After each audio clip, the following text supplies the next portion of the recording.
쿠마 아도나이 베야푸츠 오예베카 베야누스 메사네카 미파네카. 여호와여 일어나사 주의 대적들을 흩으시고 주를 미워하는 자가 주 앞에서 도망하게 하소서. 샬롬 생각하는 성경 홀리아미입니다. 우리는 오늘의 말씀을 통해 요셉과 그의 형제들이 어떤 과정을 통해 다시 연합하게 되는지 그 흐름을 이해할 필요가 있습니다. 왜냐하면 요셉과 형제들이 연합하는 과정이 예수아와 우리들이 연합하게 되는 과정과 동일하기 때문입니다. 지금의 많은 교회들은 우리들이 예수아를 믿기만 하면 예수아와 연합하여 천국 또는 예수아가 통치하는 천연왕국 안으로 들어갈 수 있다고 믿고 있습니다. 과연 성경의 가르침이 그럴까요?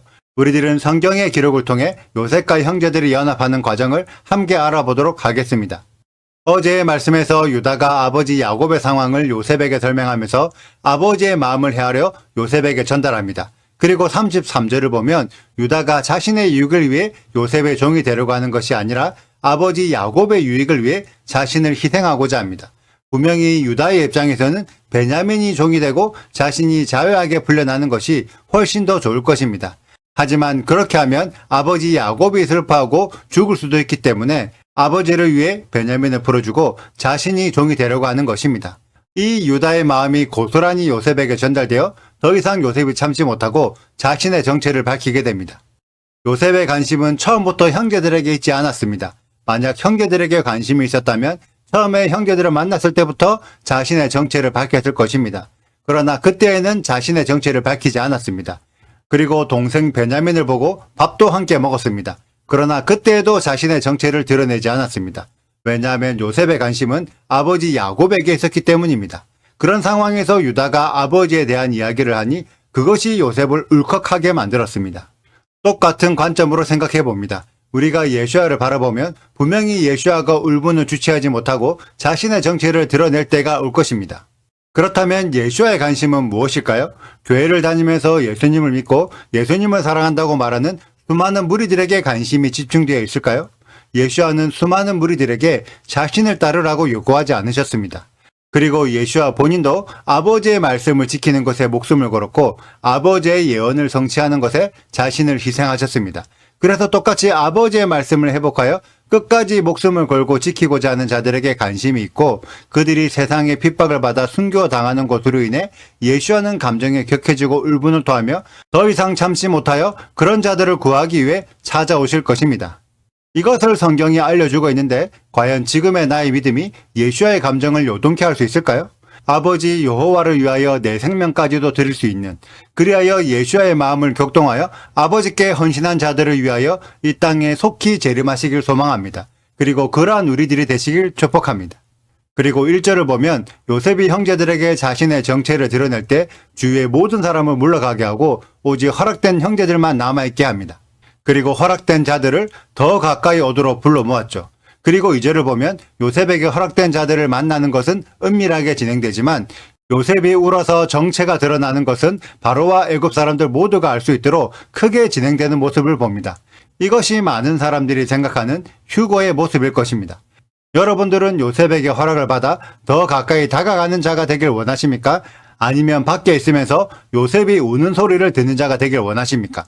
당연히 우리도 허락된 자가 되어 예수와께 더 가까이 다가가도록 부름받기를 소망합니다. 또 3절을 보면 요셉이 자신의 정체를 밝혔을 때 형제들은 요셉이라는 것이 믿기 힘들었습니다. 왜 믿지 못했을까요? 왜냐하면 자신들이 아는 요셉은 과거 어린 시절에 잘난 척하는 요셉이었습니다. 그런데 현재의 요셉에게서 과거의 어린 요셉의 모습을 찾을 수 없었기 때문에 바로 믿기 힘든 것입니다. 이는 우리 모두에게 동일하게 일어날 일입니다.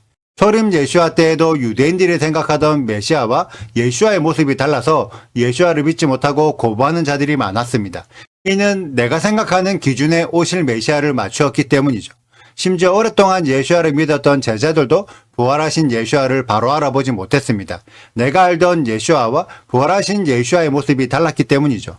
마찬가지로 재림 예수아 때도 이방인들이 생각하던 예수님과 오실 메시아의 모습이 많이 다를 것입니다. 그래서 진짜 메시아를 거부하고 자신들이 상상했던 모습인 적그리스도에게 붙는 자들이 많을 것입니다. 이들도 자신들이 생각하는 기준에 메시아를 맞추려고 했기 때문에 결국 미혹되고 배교하게 되는 것입니다.